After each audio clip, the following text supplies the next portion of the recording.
have to confess, I slept with a Russian woman. What did you just say? I caught an STD from a Russian. You have Vladmidia.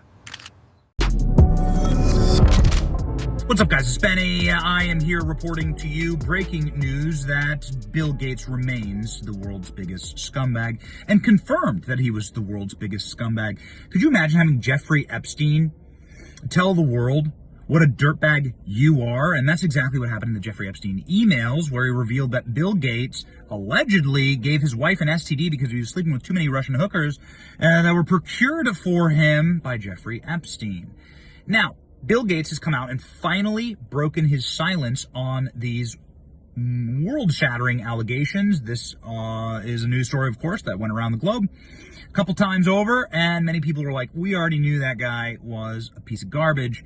But here we go, ladies and gentlemen. Bill Gates in Australia, because he's watching a tennis tournament, saying, listen, not only did I not ever engage in anything lurid, that's a lie, by the way, but that all I ever did was have dinners with Bill Gates. And we're going to unpack this lie in just a second. I want you to see what an unrepentant, repellent liar this guy is. Here we go.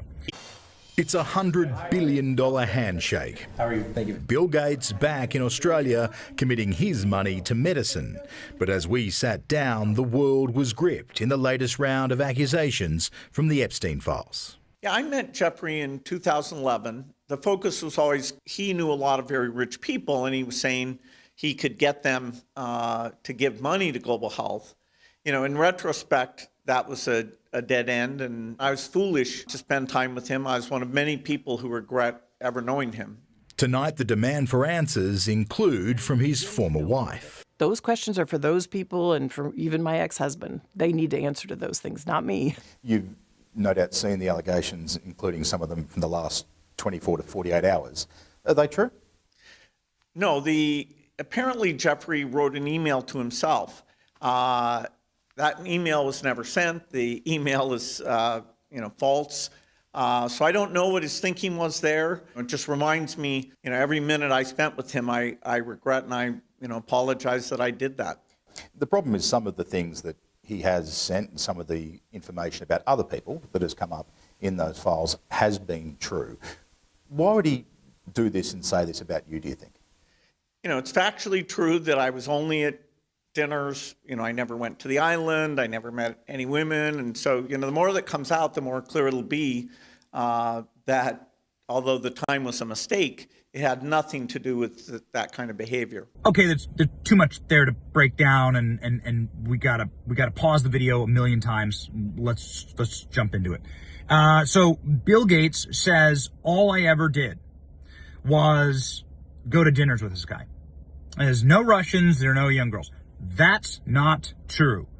Marina Antonova is the face you're seeing right now. This is the Russian bridge player who has a bunch of photos with Bill Gates, who uses Bill Gates in YouTube videos that she made, and who Jeffrey Epstein said, I hooked you up with her in other emails and correspondence, and begins to blackmail Bill Gates over it. So this is like an actual named individual, a true and not some nameless, faceless person that might have, quite frankly, ended up in shark-infested waters somewhere, now based on what we're learning from the Epstein emails. But like a real person that really exists. Bill Gates is lying. This has been written about in the Wall Street Journal and a ton of other publications that say, no, this is the Russian bridge player that had an affair with Bill Gates, and the person who facilitated that affair was Jeffrey Epstein. So there's Bill Gates lying just right on his face. And then two, he's like, I only had dinner with him. No, you didn't, you filthy scumbag. Everybody knows that you were in business with this guy. Here's an email right here on the screen of Bill Gates planning a pandemic with Jeffrey Epstein. It's straight up like talking about pandemic planning. He's talking about contingencies for strained pandemics. Dude, Bill Gates was like letting Jeffrey Epstein run his entire foundation, and this is why Melinda Gates has finally totally crashed out on Bill over this, and so has The View. Dude, if you're a left-wing guy, and The View is crashing out on you, and then you're done. It's over. It's over. So here's The View today. Again, what kind of cockroach you gotta be to have the women of The View turn on you as like a left-wing mega donor? You've got to be doing something really bad. Here's The View watching that same clip and being like, none of this makes any sense. Bill Gates needs to answer some questions. I was only at dinners, I never went to the island, I never met any women, and so, the more that comes out, the more clear it'll be that although the time was a mistake, it had nothing to do with that kind of behavior. I know nothing, I did nothing.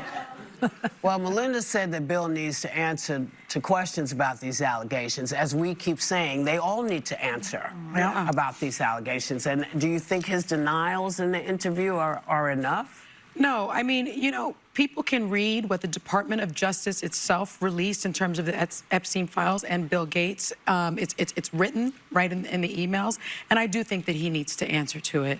It's unfortunate that Melinda Gates has said, I had to leave my marriage in part because of his association with Jeffrey Epstein. And I think that is a pretty big statement. They have 3 children together. They were married for years, yeah. 27 years married, 3 children together.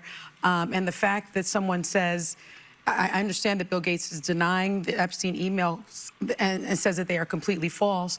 They were released by the Justice Department, and I think he should answer to it. I like when they say I was not on the island, as if that's the only place any of this stuff could happen. Yeah, his homes, they were spooky. Everyone describes them, including Melinda Gates, as I regretted it from the second I stepped in the door when she met Epstein. Yes. He was abhorrent. He was evil personified. I had nightmares about it afterwards. And oh man, somebody who probably could be a cast member of The View, Melinda Gates, yesterday, as we've covered, going on and saying, no, Bill Gates has got to answer for what he did, right, for his crimes. And so this is the witness to the crimes saying he's got to answer. Bill Gates is in a tough position. There are many members of Congress that are now asking for Bill Gates to testify, and I think his wife would be among that group. So here's Melinda, ladies and gentlemen. We had Byron Donalds, Anna Polina Luna, and Nancy Mace have all said that Bill Gates needs to testify. So let's get that ball rolling here, right? Here's Melinda Gates throwing her husband to the wolves, and dude deserves it. Here we go. I think we're having a reckoning as a society, right? No girl should ever be put in the situation that they were put in by Epstein and whatever was going on with all of the various people around him. No girl. I mean, it's beyond heartbreaking, right? I remember being those ages those girls were. I remember my daughters being those ages, right? So for me, it's personally hard whenever those details come up, right? Because brings back memories of some very, very painful times in my marriage, but I have moved on from that. I purposely pushed it away and I moved on. I'm in a really unexpected, beautiful place in my life. So whatever questions remain there of what I can't even begin to know all of it, those questions are for those people and for even my ex-husband. They need to answer to those things, not me.